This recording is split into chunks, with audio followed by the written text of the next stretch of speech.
Hey everybody, how you doing? Hi, peace. What's up? This is Alex, also known as Brolic in the gastric sleeve community. This is an update that I'm coming to you guys with.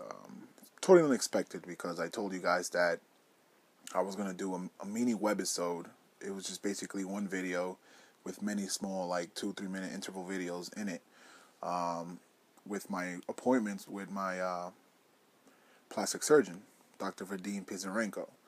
Now, a couple weeks ago, I finally got that phone call from his secretary, just to hear bad news that the insurance company had basically denied my request for reconstructive surgery. The procedure I was going to get is called the centrifugal tummy tuck and the gynecomastia. Centrifugal tummy tuck basically is just a tummy tuck, except it's not only in the front. As the name implies, it's 360 degrees around your whole body. The plastic surgery advised that was the best thing to do. Obviously, he said a regular tummy tuck wouldn't do justice. It just wasn't going to cut it. That, it was needed. But with that phone call, got nothing but bad news. Put me in a funk. Got me sort of depressed. I kind of shut the blinds all down. I didn't want to accept any phone calls. I didn't want to talk to anybody, and just put me in a downright mood. Depression was almost setting in, and I just wanted to be in a total dark. I didn't want to talk to no one. I let out a lot of my frustration through Facebook and Twitter. I was pissed off at the insurance company, at my insurance company, which is HIP, also known as Emblem Health with CMO, which is a part of Montefiore. And I totally just pointed my finger at them. As most of you know, throughout the years, I've had an up and downhill battle trying to get the weight loss surgery done, all the way since 2003. And it was all nothing but no. All negative. I was denied by St. Luke's about twice. I was denied by Beth Israel once. I was denied by Montefiore once. So that was 3 hospitals, 4 different surgeons or so. I don't really remember. And all that was until 2006 or so. And then finally I put it off and said, fuck it. I've just got to accept the fact that I'm always going to be a big boy, that I'm always going to be obese. And all the way those few years from 06 to about 09, I lived with myself, but not in a good way. I overate. I gained massive amount of weight. My highest weight, undocumented, was 565 pounds, to be exact, around 5'6", 5'6". And the reason why I say undocumented is because it was never documented medically into the books or my medical records. It was someone I knew had a scale, and I weighed myself, and it said exactly just that. And I went another time, and it said exactly just that. So I knew that it wasn't no mistake, no lie. So this is why I tell people that my highest was 565 pounds. So that's nowhere near my medical records. I believe in my medical records it says that my highest was 529, 527 or so. But that's because a few months before I first went to Columbia Presbyterian in 2009, I started my own diet and lost a lot of weight. So when I read 529 or so, 527, I got extremely happy. Because not only was the weight lower from what I knew, which was 565, but the surgeon, which her name was Dr. Ude, said that my surgery can be done there, because they were able to handle a person that's higher than 400 pounds. And that's the reason why I was denied in those hospitals. They said I was just too overweight. I know it sounds like a lot of bull, but I completely understand. If they're not approved to do surgery on super morbidly obese people, then they just can't do it. You know what I mean? Because they're going to be held liable. And that's okay with me. But back into the whole reconstructive surgery thing. I got the phone call from the plastic surgeon's secretary. Her name is Marianne. She's a sweetheart. She's a great person, and so is a plastic surgeon. And she basically gave me the bad news and said that my insurance company had denied me because they said it wasn't a medical necessity. And for my plastic surgeon, that was disheartening. He was disappointed because he kind of assured me that, the surgery was going to get done. But, just sometimes you can't do anything against the insurance company. They say no, they say no. The only thing that's left is on appeal. So after, that funk, that small depressive state that I got into, I pulled myself out of it. And I told myself, you know what, Alex? You went through all those surgery, all those dates, all those years trying to get the weight loss surgery. Nothing but disapprovals. You can at least do this one thing for yourself to finish the whole journey. So I contacted the insurance company, CMO, and they basically told me the reason why. I spoke to the person on the phone who was, I think, in charge of the case. And she said that they just didn't have enough evidence and enough proof that I had lost all that weight and that it wasn't a medical necessity. So I asked her on the phone, why? What do you need? She says that the pictures they got weren't clear enough, that they were in black and white.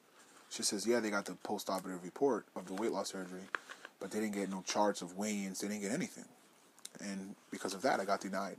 So I asked her, what do I need? She says, well, try to get letters from doctors. Try to get better pictures, quality pictures, high-quality pictures. Try to get as much evidence as you can, post-op weigh-ins and pre-op weigh-ins. So I said, you know what, okay, fine. If this is what you want, then I'm going to do it. And she says, this is the best way for you to do it, and this was the best thing for you to do is to call us and do an appeal for yourself, and speak for yourself, advocate for yourself. And that's exactly what I'm going to do. So I went ahead and called Marianne, which is the secretary to the plastic surgeon, and I told her exactly what they said. And to her surprising, she said that the insurance company had told her to fax in the pictures because they do have colored pictures. They have excellent high-quality pictures that they took of me. She said that they told her to fax in the pictures and to fax everything else in. So I said, well, they said that wasn't good enough and that they needed more and they needed letters. So she said, well, okay, then I got everything here. When you get all the letters together, just call me so we can make an appointment and you can bring those letters and we can just mail them off a package. So I finally got my surgeon who did the weight loss surgery. His name is Dr. Aaron Roth, and I got the nurse practitioner, Jane Alexander, to do a letter also. I scheduled an appointment to see my dermatologist so he can write his letter and see, that I basically do need the surgery because it is a medical necessity. And I believe his letter will probably do justice. And I'm also recording this video to put it into a DVD and give it to them and print out the article that Columbia Presbyterian did about me a year ago, about me losing so much weight, my success story. So I got this through the mail, CMO, Montefiore, which is the people who denied me. And in here I got the letter, of course, for the denial, stating exactly why I got denied, and that it was a medical necessity. Now, this video might get just a little graphic because for the first time ever in my life, I am going to be showing the whole world my body after weight loss surgery, or my body in general, because I was never one to take my shirt off anywhere in public. Even in my own home, when I came out the bathroom, I came out with a shirt because I wasn't comfortable with my own skin, and I still am not.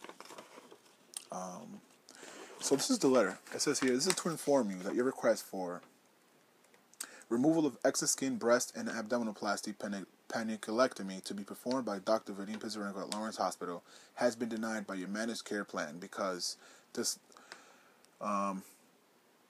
removal of excess skin from the abdomen is not approved because you did not have evidence of failure of medical complication treatments by your primary care physician and a dermatologist.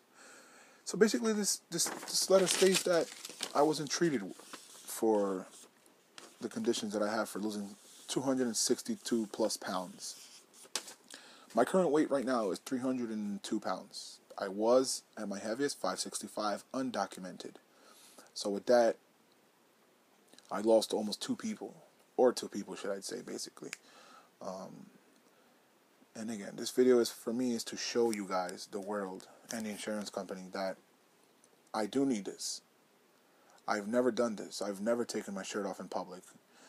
I've never showed the world me without a t-shirt, in the beach, in the pool, coming out the shower. I wear a shirt because I'm not comfortable with my own skin. There's only one person in this world that's seen me practically naked. And that's because I wasn't ashamed of her. She always made me feel comfortable. And I guess here goes. I'm going to be showing you guys in depth everything. Also, so that insurance can see.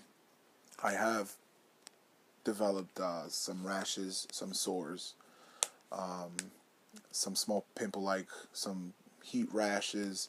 Sometimes they get pussy, sometimes they get whiteheads.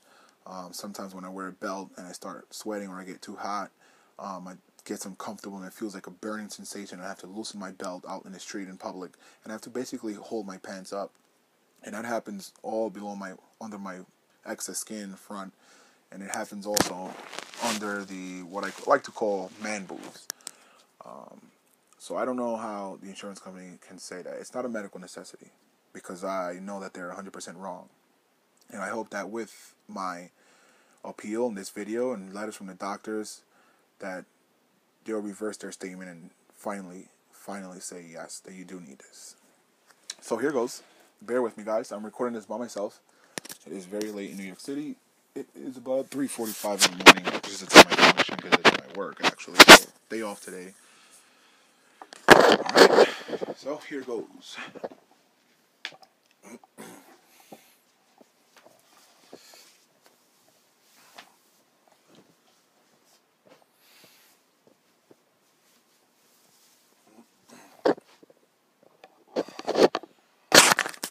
So, as you can see, this is me without a shirt. I hate my body. I am stumbling right now. I'm nervous. I'm jittery. I can't hold the camera straight. The feeling I'm feeling right now is a little intense. I'm a little ashamed, embarrassed, should I say, not doing this video, but because I know that I'm going to hit upload and the whole world is going to see, and including my best friends have never seen me without a shirt. So, this is what I have developed after surgery. As you can see, this is supposed to be here, and it just, fell. I got the flab in the arms. These are the things that I have developed here. These things can get ugly, nasty. They open up sometimes. Sometimes they get infected, and I have to rub with alcohol and put some Band-Aid in it and treat it myself. There goes another one right there. On this side, it's the same thing. It's just a lot less. This right here, this kind of gouges in sometimes when I sweat, and when it's too hot, it just turns red and just nasty. And they cannot blame it on me not showering or bathing often, because I bathe twice a day. I'm not going to say I bathe 3 times a day, because a lot of people don't. They just like to say it because they don't want to seem dirty. But I bathe twice a day, and I dry up very well. This is obviously the incisions from the surgery. Right here. And I have a few here somewhere. I don't remember. They've all shifted since I lost so much weight. And there goes another one right there. You know how embarrassing this is, guys. Well, here it is. This is what I've developed right here. I'm going to be putting the camera down so you guys can see. This is what I've developed. Actually, let me see if I can pick the camera up a little bit. Hold on. I know I'm moving a little too much. Just bear with me, guys. Please. This is what I have developed. Right here. This is something that the plastic surgeon said, he was uncomfortable with just doing the front. So he said, you need to do the whole back. This is all this. Basically, I'm 303 pounds, but it's just like my doctor says, I'm not. Because all this is excess skin. There's nothing I can do about it. So I believe here there's 15 extra pounds of skin, and I think now I'm about 280, 275 maybe. I can't get good lighting, but under here, see how the pants just kind of like run right here? So imagine when you have a belt tight here against all this sensitive skin here that's never been exposed because it's always been under fat. Just tight and pressing all around here. And when it's a hot summer day, or even at the gym, or even if it's not hot outside, even if it's just you're just walking in the street sometimes, this just gets red and you get a burning sensation, and you just have to loosen your belt because you're so uncomfortable. It burns and it hurts, and you can see here. I'm gonna get closer. Look at those. I mean, really, if I can walk into the insurance company and have them see that, so they can say, tell me in the face that is not a medical necessity. Tell me all those things that cause pain on a daily basis is not a medical necessity. And look at that. This part right here. This right here is an indentation of the belt or pant buttons, or when I wear sweats, they're not digging in there. Sometimes it just hurts. You can clearly see it's just there, and there's just a deep indentation there. It's very deep, and it just hurts. So I don't know how insurance can say it's not medical necessity. I don't agree with them. I'm sorry. I just don't. This is me from the side. See? All this. Without all this, I'm a 2X in shirt now. Without all this, I think I'll be a 1X, and I'll be able to wear a shirt. A nice tight shirt. I wear button-downs to hide all this. Button-downs hide all of that for me. Even so, I don't like to be without a jacket. I have this also here. I'm not going to lie, and I'm not going to make an excuse. But these cause backaches. Sometimes I feel the weight. When I bend over, I can feel these pull me down, kind of. And get very uncomfortable. Very, very uncomfortable. So, there you have it, guys. For the first time ever, the world has seen me without a shirt on. I'm doing this video today on Friday at 3:51 in the morning. I'm going to be thinking about it very hard to hit that upload button on YouTube, because to be honest, it's embarrassing, but there's no other way for me to do it. And as I said before, in my videos, I provide nothing but uncensored raw footage and nothing but the truth, so the world can see. Consider me arrogant, consider me brave, consider me anything you want, but I'm just doing this for me and for everyone else out there that is going through the same thing that I am going through and that I've went through. And I just simply don't care. I'm dedicated to this. And I want this procedure done so I can finally say I'm complete. I don't have to do nothing else. I'll never have to go under a knife unless it's emergency or something. Again, I'm going to cut this video. I'm reaching the 19-minute mark. I don't want to bore you guys, but wish me luck. And one more thing, if the insurance company says no for the second time, I will not fight it. I guess I'll just go for a loan and pay for it out of pocket slowly. I just hope that the interests aren't too high. But I know that they have credit care or something like that at the center, so I'm going to go see on that. But I'm going to stay positive, and I'm going to hope for nothing but the best. And I'm going to fight this insurance company. And I hope that they do reverse their statement, their decision on me getting reconstructive surgery. Alright, so the two procedures is the centrifugal tummy tuck and the gynecomastia, which is removal of man boobs. Alright guys, peace, God bless, take care, Brolic out.